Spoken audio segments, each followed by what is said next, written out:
There are so many entrepreneurship books out there, and let's be honest, a lot of them repeat the same things. So I went ahead and read a bunch of them, and in today's video, I'm going to be ranking the 11 most popular entrepreneurship books, and I'm going to let you know which ones are worth your time and which ones you can skip. We're going to be ranking them on a tier list today, with Game Changer being the absolute best books that are totally worth your money, and then all the way down to Save Your Money, the books that are just a waste. Let's get into it. Book 1, 0 to 1 by Peter Thiel. It's all about creating products that have a lot more potential to radically change the environment than incremental improvements over existing products. You don't want to be product number 2 in a line. You want to be the one who creates a product number 1 in an entirely new category. Focuses a lot on what's known as a blue ocean strategy, meaning there's little competition because it's a whole new environment. It also mentions about how the best ideas are often the craziest ones, which is pretty interesting to think about. Overall, I'm going to give 0 to 1 a solid read on this list. I think it's worth your money, but there are some better ones on this list for sure. Book 2, Buy Back Your Time by Dan Martell. This book focuses entirely on how you spend your time as an entrepreneur. Ultimately, it talks about the key differences between working on your business and working in your business. And I think that's a pretty interesting distinction. It talks about how you have a buyback multiple, an hourly rate, and you can apply this throughout different parts of your business, and it ultimately argues to focus on the highest value tasks. Now, this is one that I've even started doing with this channel, hiring things like thumbnail editors and video editors to help improve my workflow so that I can make more videos. And I totally see how this could apply to your own business where you're trying to figure out what parts of the company can you outsource. Entrepreneurs should buy back time by delegating and hiring. And the book describes this buyback loop in which you can use this process over and over again. It is a formula of sorts to help you scale and grow your business. I think this is great for if you have a service-based business or you're a solo entrepreneur and you're trying to figure out how to hire. I'm gonna put Buy Back Your Time in the Game Changer category because I truly believe that if you can apply the principles of this book, you're going to be able to spend all of your time on your highest value tasks, and that is incredibly important. Book 3, The Lean Startup by Eric Rice. The key theme of the Lean Startup is the build, measure, learn loop described in this book, and it is essentially a process to create the most lean possible product offering to show to customers, using these minimum viable products to test your assumptions and then go back to the drawing board really quickly on those things so that you can get as many iterations as possible of your product to really narrow down who your target demographic is. Rapid iteration is a lot more valuable than over planning, argues Rice in this book, and I think that's an interesting take. Ultimately, this book hinges on pivoting, so if you think you're in a position where you don't know exactly who your customer demographic is or what you want to do with your product and maybe you need to go back to the drawing board, I think this is absolutely a great book, and it also preaches the efficacy of staying lean as a company and not trying to get too bloated. I'm going to put this in the must-read category. I think this is a great book. Book number 4, The Mom Test by Rob Fitzpatrick. I really like this book. This is an incredibly short book too for those of you who maybe are just trying to get back into books. It focuses not necessarily on how to grow your business, but focuses a lot more on testing your assumptions for your product offering, for your minimum viable product. It focuses entirely on how to phrase questions in a way that even your mom, which would be your biggest supporter ever on your business idea, would give you honest feedback on the product you're trying to bring to market. I think this is a really, really good book in that it teaches very tangible skills that you can apply on day one, and it focuses only on those skills. The entire book is extremely digestible, but yet still very comprehensive in the material that it wants to cover, and I think it is absolutely going to be a game changer of a book if you can read it all the way through and actually focus on applying the things that it says. Book number 5, Think and Grow Rich by Napoleon Hill. Now, I'm sure you have heard of this book. It is an incredibly popular book. I know what you're thinking. Is this necessarily an entrepreneurship book or is it a more spirituality book? Well, I would argue a little bit of both because a lot of that book does talk about your goals, and it's very popular within the entrepreneurship community because of the mindset benefits that the book has to offer.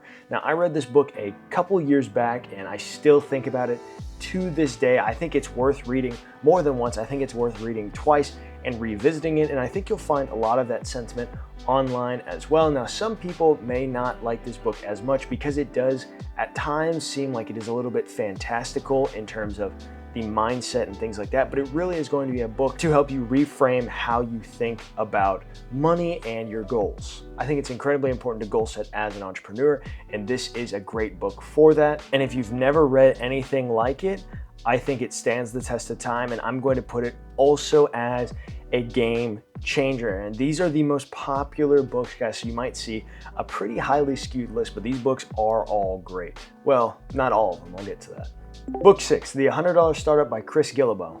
The key theme of this book is you don't need millions of dollars to start and grow a successful company. Now, the advice in this book I was not as much of a fan of. I thought some of it was pretty obvious, but it does have really good stories about people who actually had success with what they did. It talks about people who started mattress companies and how they started. And so that is very valuable advice, but I don't ultimately think it's this super game-changing book. I don't think it is something that is absolutely essential to read. I think it can be useful in order to help you understand how people have done it on a small budget, to maybe help you reframe how much money you think you need for your startup. But it gets into some formulas that I don't think actually applies. It talks about blending passion with business knowledge, and suddenly that equals profit. I didn't like that part of the book as much, but I still think there's value for a lifestyle entrepreneur or even someone who's more into freelancing. It ultimately is talking about making micro businesses. And so I'm going to give the $100 Startup a skimmable read. I think it is worth skimming through. You don't necessarily need to buy it though, but that's just my opinion. Book 7, Originals by Adam Grant, talks about how most entrepreneurs are actually not massive risk takers like a lot of the media portrays, but more calculated risk takers in very specific areas that they're knowledgeable on. I think it's really interesting to learn about all of these different successful entrepreneurs and even just artists in general. I think this one goes beyond just entrepreneurship into things like Da Vinci's art or Donatello. There's also discussion about how great ideas often come from questioning the status quo. So if you're someone who thinks you've always thought a little bit different perhaps, then this would be a great book for you. The book even has a whole section about how procrastination is actually good for creativity and potentially even starting a business. So if you're one of those people who procrastinates, I would definitely get this book. Originals by Adam Grant, while it is pretty cool and fascinating to read, and I personally liked it, in terms of the value that I think most people would get out of it, I would also put this one as skimmable. I think it is just an okay book for most people. Book 8, The Magic of Thinking Big by David J. Schwartz. I know the title of this book might look a little bit suspect, might look a little bit gimmicky, but trust me on this one, this is a book worth reading. I think it is very interesting in that it basically opens up the book with the whole idea that the only thing that's stopping you from making more money in your job or in your business is your mindset. Ultimately, think bigger to achieve bigger and never settle for less than that. It's a classic self-development book geared towards the business professional and entrepreneur, and I think it has a lot of value, maybe not quite as much value in terms of mindset as Think and Grow Rich, but I would still say it's really good, especially if you have to do service-based stuff or sales, which is every entrepreneur. I think The Magic of Thinking Big is ultimately a very solid read book. I don't know if it's an absolute must read, but I still think it is definitely worth your time to pick up if you have it on discount or if your friend has it or if you can get it as an audiobook too. I think you'll find a lot of interesting points in this book. Book 9, The Entrepreneur Mind by Kevin Johnson. I'm gonna tell you right now, I didn't like this book. I didn't like it at all. It has 100 points about essential lessons for entrepreneurs, but oh my gosh, the typos in this book detracted a lot from the points. I don't understand how there could have been so many errors, but he's trying to pass it off as these 100 key rules. And also, 100 lessons, there clearly are not actually 100 key lessons, because I found a lot of it to be quite repetitive or just things that honestly didn't make any sense at all, but he just wanted to fill out a couple pages with that. And that rubbed me the wrong way, because if you're gonna make a book, make sure it's all valuable information. Do not just fluff words in to get to a certain, 100 key lessons or to a certain word count so that you can charge more for a book.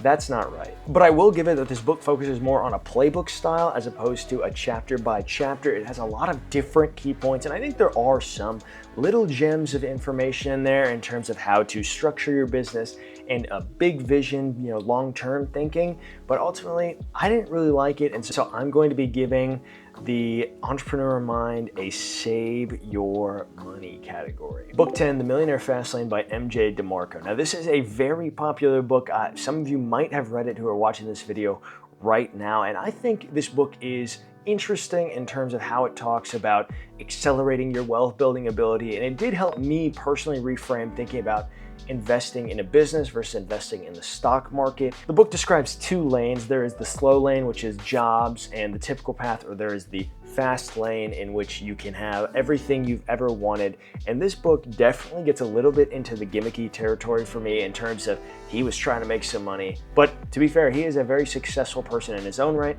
So who am I to criticize that? But to me, it feels like he plays a lot into desperate people looking for a way out. And I didn't like that part of the book. Again, this book, like almost every other entrepreneurship book that's trying to get something, has their own touted formula, this magical formula. And this one, it's wealth equals leverage times whatever, you know? So there's another formula in this book that they try and reference throughout the entire book. DeMarco brings up a cool point about building systems that save you time or money that can be easily repeatable. And that is a pretty cool sentiment, in that he's saying to build the business so that you could then one day not be a part of it, so that you can get sold and ultimately have an exit opportunity through that fast lane. The book has a much more personal tone, and it is a little less of the mainstream, super sophisticated sounding books, and it talks a lot more real, which I appreciate about that. So I'm gonna give The Millionaire Fastlane the same advice as online.